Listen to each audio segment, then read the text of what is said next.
The live TV, सच सबसे आगे। नमस्कार, द लाइव टीवी आप देख रहे हैं, आपके साथ मैं हूं आदित्य कुमार। क्या देश में झूठा नैरेटिव सेट किया जा रहा है? लोगों को बरगलाया जा रहा है? धर्म के नाम पर लोगों को भ्रमित किया जा रहा है? क्या ऐसा हो रहा है? या फिर जो अच्छी सोच रखने वाले लोग हैं, जो देश को प्रगति की ओर ले जा सकते हैं, उनकी सोच को घटाने का काम किया जा रहा है? यह सवाल आप सोच रहे होंगे कि हम क्यों पूछ रहे हैं। दरअसल यह सवाल खड़ा किया है वैज्ञानिकों ने। वैज्ञानिकों की एक संस्था है, उस संस्था में वैज्ञानिकों ने सीधे तौर पर यह कहा है कि मोदी सरकार ने वैज्ञानिकों की जो सोच है उसको घटा दिया है। एक गलत नैरेटिव सेट करने की कोशिश की है, एक मनगढ़ंत कहानी कह सकते हैं वो गढ़ने की कोशिश की है, और वैज्ञानिकों को वो तवज्जो नहीं दी जा रही, उनकी सोच को घटाने की कोशिश की गई है। ये सीधे तौर पर बात वैज्ञानिकों के द्वारा कही जा रही है। आप ये हेडलाइंस देखिए द वायर की, एक्स पर पोस्ट किया गया है, पहली लाइन में ही बिल्कुल डिस्क्राइब हो गया है कि वैज्ञानिकों ने मोदी सरकार पर वैज्ञानिक सोच घटाने, यानी मोदी सरकार ने वैज्ञानिकों की सोच को घटा दिया है, उनके सोचने समझने की शक्ति को कम करने का काम किया है, झूठे नैरेटिव को बढ़ावा दिया है, झूठे प्रोपेगेंडा ये सब बढ़ाने का आरोप सीधे तौर पर उन्होंने लगाया है। अब चलिए विस्तार से भी खबर को आपको बता देते हैं। द वायर ने बाकायदे ये खबर छापी है और लिखा है कि मोदी सरकार किस तरीके काम करती है। अब देखिए, लिखा है, all India people's science network के बैनर तले 100 से अधिक वैज्ञानिकों ने एक बयान जारी कर कहा कि सरकार और उसके विभिन्न अंग वैज्ञानिक दृष्टिकोण, स्वतंत्र या आलोचनात्मक सोच और साक्ष्य आधारित नीति निर्माण का विरोध करते हैं। यह सीधे तौर पर वैज्ञानिकों ने कहा है। और 100 से ज्यादा वैज्ञानिक, अब वैज्ञानिक समझते हैं, वैज्ञानिक कोई ऐसे तो बन नहीं जाता है। वैज्ञानिक लेने के लिए पढ़ाई करनी पड़ती है, रिसर्च करना पड़ता है, डिस्कवर करना पड़ता है, दिमाग लगाना पड़ता है। व्हाट्सएप पर शेयर करने से कोई वैज्ञानिक नहीं बन जाता है। कुछ चंद राजनेताओं को भगवान बना देने वाला वैज्ञानिक नहीं बन जाता है। वैज्ञानिक वो बनता है जो पढ़ता है, लिखता है, समझता है, सोचता है, वो वैज्ञानिक बनता है। और आप समझते हैं कि आपके जिले में आपके आसपास कितने वैज्ञानिक हैं? आप खुद ही जानते हैं, शायद ही कोई हो।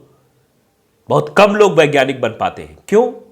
क्योंकि वो उस हिसाब से सोचते हैं। और उसमें से 100 वैज्ञानिक, उन 100 वैज्ञानिकों ने यह कह दिया कि मोदी सरकार वैज्ञानिकों की सोच को घटाने का काम कर रही है, झूठे नैरेटिव सेट कर रही है, मतलब झूठ फैलाया जा रहा है। नई दिल्ली की बात है, देश की राजधानी है, वहां की खबर है कि 100 से अधिक वैज्ञानिकों ने विज्ञान और साक्ष्य आधारित सोच के प्रति भारत सरकार के विरोधी रुख और झूठे आख्यानों, निराधार विचारों और भारत के बहुसंख्यकवादी विचार का पालन करने के लिए धार्मिकता के आवरण के समर्थन की निंदा की है। अब मैं इसको समझा देता हूं आपको कि 100 से अधिक वैज्ञानिकों ने जो ये सोच एक डाली जा रही है, भारत सरकार की जो सोच है वैज्ञानिकों के प्रति, वो विरोधी रुख है, वैज्ञानिकों के प्रति विरोधी रुख है।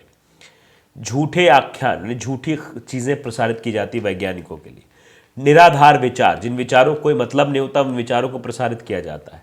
भारत के बहुसंख्यकवादी विचार का पालन करने, यानी बहुसंख्यक समुदाय जो मानता है उसी विचार पालन करने के लिए धार्मिकता के आवरण, यानी धार्मिक जो आवरण ओढ़ के रखा गया है बहुसंख्यक को लुभाने के लिए, उसके समर्थन जो किया जाता है मोदी सरकार के द्वारा, भारत सरकार के द्वारा, उसकी निंदा की गई है वैज्ञानिकों के द्वारा। द टेलीग्राफ के मुताबिक वैज्ञानिकों ने सरकार पर बहुआयामी हमलों में योगदान देने का भी आरोप लगाया है, जो जनता के बीच वैज्ञानिक दृष्टिकोण को कमजोर कर रहे हैं और शैक्षणिक समुदाय, नौकरशाही और राजनीतिक वर्ग के सदस्यों से संवैधानिक मूल्यों को बनाए रखने में मदद करने का भी आग्रह किया है।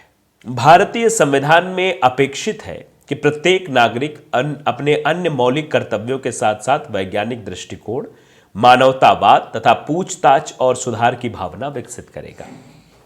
वैज्ञानिकों ने शुक्रवार को जारी एक बयान में भी कहा है कि सरकार और उसके विभिन्न अंग, यानी सरकार और जो उसके अंग हैं, अब सक्रिय रूप से वैज्ञानिक दृष्टिकोण, स्वतंत्र या आलोचनात्मक सोच और साक्ष्य आधारित नीति निर्माण का विरोध करते हैं। मतलब वैज्ञानिक दृष्टिकोण का, स्वतंत्र और आलोचनात्मक सोच जो है, यानी स्वतंत्र जो सोच होती है, जो आलोचना करती है सरकार की, उनको, और साक्ष्य आधारित नीति निर्माण, जो साक्ष्य आधारित नीति निर्माण बनाए जाते हैं, उनका विरोध किया है। वैज्ञानिकों ने आगे भी कहा कि यह विरोधी रुख व्यापक रूप से और लगातार जनता के बीच पहुंचाया जाता है, जिससे इस तरह के मनोभाव स्थित हो जाते हैं। बयान में किसी का नाम तो फिलहाल नहीं लिया गया, लेकिन इसकी सामग्री अप्रमाणित या अवैज्ञानिक विचारों के प्रचार के बारे में चिंता की अभिव्यक्ति और प्राचीन भारतीय ज्ञान की अतिशयोक्ति, कोविड-19 महामारी के दौरान कुछ प्रतिक्रियाएं, यानी इसमें सब चीजें भी रखी गई हैं कि कोविड के दरमियान किस तरह की प्रतिक्रियाएं आ रही थी, चिंता की अभिव्यक्ति थी, अभिव्यक्ति की जो चिंता है वो थी, प्राचीन भारतीय ज्ञान की अतिशयोक्ति, प्राचीन भारत की जो चीज़ें बताई जा रही हैं, जो व्हाट्सएप यूनिवर्सिटी द्वारा ज्ञान दिया जा रहा है, नरेंद्र मोदी सरकार में हुए घटनाक्रमों से भी संबंधित है। लगभग 6 महीने से तैयार किए जा रहे इस बयान को 28 फरवरी को कलकत्ता में all India people's science network के राष्ट्रीय सम्मेलन में इसको अंतिम रूप भी दिया गया। ये नेटवर्क जनता के बीच वैज्ञानिक शिक्षा और वैज्ञानिक दृष्टिकोण को बढ़ावा देने में लगे 40 संगठनों का एक संघ है। बयान पर भारतीय खगोल भौतिकी संस्थान, भारतीय विज्ञान शिक्षा और अनुसंधान संस्थान, राष्ट्रीय जैविक विज्ञान केंद्र, रमन अनुसंधान संस्थान एवं अन्य सहित कई शैक्षणिक संस्थानों के 100 से अधिक हस्ताक्षरकर्ताओं में सेवारत और सेवानिवृत्त वैज्ञानिकों ने भी हस्ताक्षर किए और उन्होंने ये बात सीधे तौर पर ली और उन्होंने चिंता भी जताई है कि सरकार और उससे संबद्ध सामाजिक ताकतों ने, जो उससे संबंधित रखते हैं सरकार और जो सामाजिक ताकतें हैं, कि छद्म विज्ञान में भी छद्म हो रहा है, आप समझ जाइए, छद्म विज्ञान और पौराणिक कथाओं को इतिहास मानने के विश्वास को बढ़ावा दिया है और बहुसंख्यक समुदाय के बीच भी विविध धार्मिक मान्यताओं के विपरीत एकात्मक बहुसंख्यक धर्म और संस्कृति निर्माण करने के लिए झूठे नैरेटिव का इस्तेमाल किया है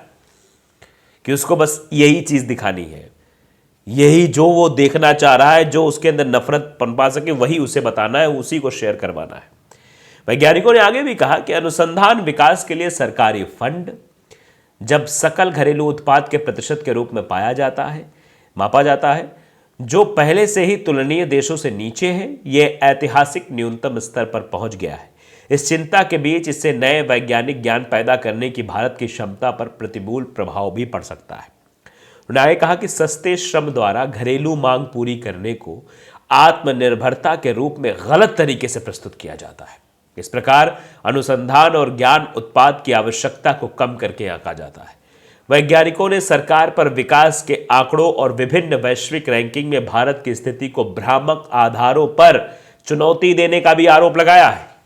केंद्र ने हाल के सर्वे में भूख पर भारत की रैंकिंग को चुनौती दी है और कई शैक्षणिक समूहों द्वारा भारत में कोविड-19 महामारी के दौरान हुई अधिक मौतों के अनुमानों को बार बार मिथक, काल्पनिक या त्रुटिपूर्ण बताया है। तो आप इसे समझ सकते हैं कि वैज्ञानिक एक पढ़ा लिखा वर्ग होता है और उस पढ़े लिखे वर्ग ने सीधे तौर पर यह कहा है कि ये जो कुछ भी हुआ है ये ठीक नहीं है, ये सरकार जो एक नैरेटिव सेट कर रही है गलत है। तो आप समझ सकते हैं कि पढ़ा लिखा वर्ग क्या सोच रहा है। इस पर आप जरूर हमें बताइएगा। द लाइव टीवी को अगर आपने सब्सक्राइब नहीं किया जरूर करिए, बेल आइकन दबाइए ताकि सच खबर आप तक पहुंचती रहे। नमस्कार। द लाइव टीवी, सच सबसे आगे।